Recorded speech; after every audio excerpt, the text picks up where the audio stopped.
Shalom Bapak Ibu Saudara sekalian yang dikasih Tuhan. Selamat pagi. Bersyukur untuk hari yang Tuhan telah sediakan bagi kita.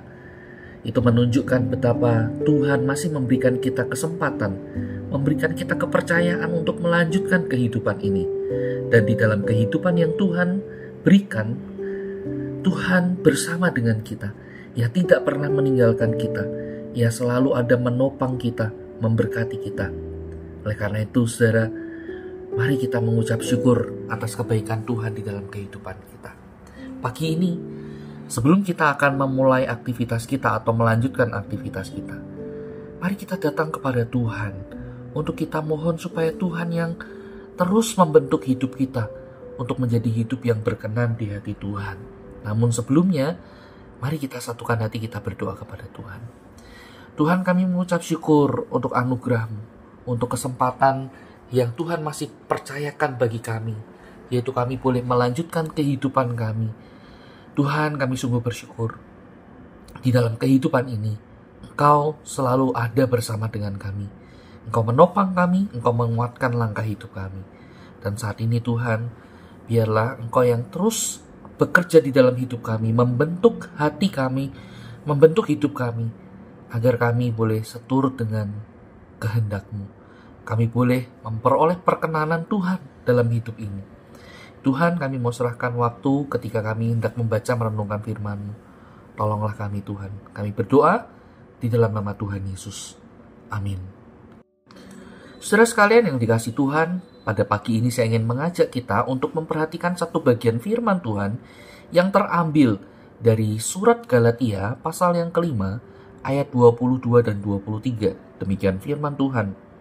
Tetapi buah roh ialah kasih sukacita, damai sejahtera, kesabaran, kemurahan, kebaikan, kesetiaan, kelemah lembutan, penguasaan diri. Tidak ada hukum yang menentang hal-hal itu. Sampai di sini kita membaca firman Tuhan. Bapak Ibu Saudara sekalian kasih Tuhan, setiap orang pasti senang melihat sesuatu bertumbuh. Orang tua senang melihat anaknya bertambah tingginya. Para ibu mungkin yang suka bercocok tanam akan senang melihat tanamannya berbuah atau bahkan berbunga. Mereka yang tengah merintis usaha tentu akan senang ketika melihat usahanya berkembang. Nah, saudara sekalian kasih Tuhan, semua hal-hal tersebut membuat kita bersukacita. Tetapi ada satu pertumbuhan yang jauh lebih penting daripada semuanya itu, saudara. Apa itu? Yaitu adalah pertumbuhan iman kita, pertumbuhan rohani kita. Nah, saudara, pertumbuhan rohani kita tidak pernah terjadi tanpa adanya perubahan. Sama seperti benih yang tidak mungkin berbuah tanpa ia mati, lalu bertumbuh dan berubah. Nah, demikian juga iman kita. Iman kita akan bertumbuh melalui adanya perubahan. Nah, Rasul Paulus menuliskan buah roh di dalam Galatia pasal 5 ayat 20 dan 23 ini, saudara. Nah, ini menunjukkan atau sebagai tanda pertumbuhan rohani yang terjadi di dalam diri anak-anak Tuhan. Namun tidak ada satupun yang bisa muncul di dalam hidup kita kalau kita tetap ada, kita tetap hidup di dalam kebiasaan lama. Bagaimana kita mempertahankan ego atau dikuasai ego. Kita tetap dikuasai oleh keinginan daging atau hawa nafsu. Saudara, ketika kita masih ada di dalam kebiasaan lama, kita masih dikuasai ego dan hawa nafsu, saudara, rasanya pertumbuhan rohani adalah satu hal yang boleh dikatakan sulit untuk terjadi. Oleh karena itu, Rasul Paulus di sini mengingatkan, ketika kita mau mengalami pertumbuhan rohani, maka pertumbuhan rohani itu harus dihasilkan dari perubahan yang radikal, dari hidup lama menuju hidup yang baru yang dipimpin oleh Roh Kudus. Nah, saudara, perubahan ini memang tidak instan.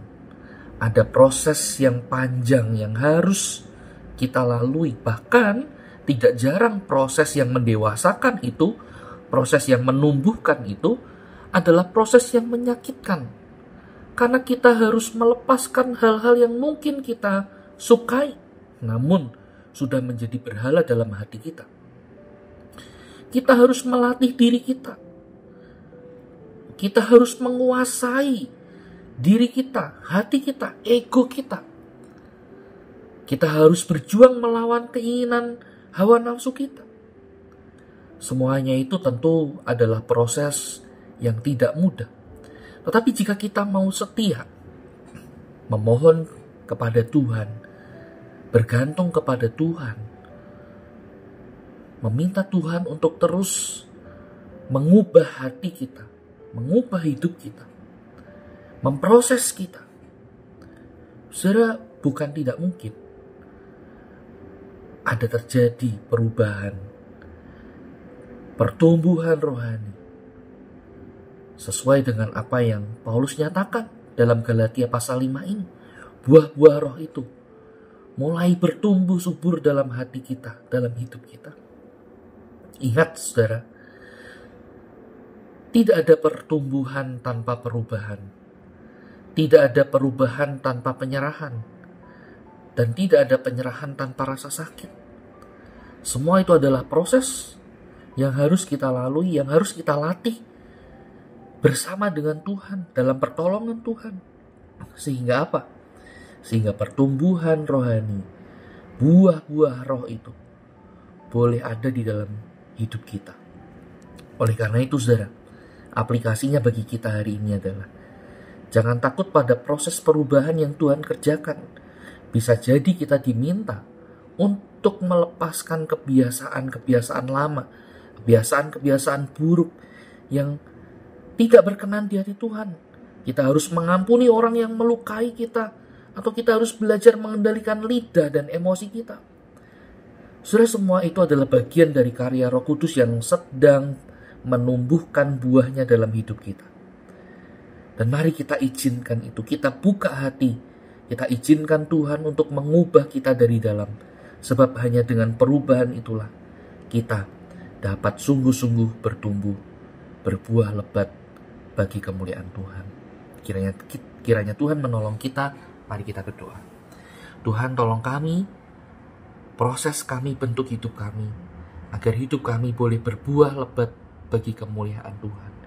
Kau menjadikan hidup kami sebagai satu kesaksian bagi sesama kami. Tuhan, tolong kami mau serahkan hidup ini di dalam nama Tuhan Yesus. Amin. Selamat pagi, Tuhan Yesus memberkati kita.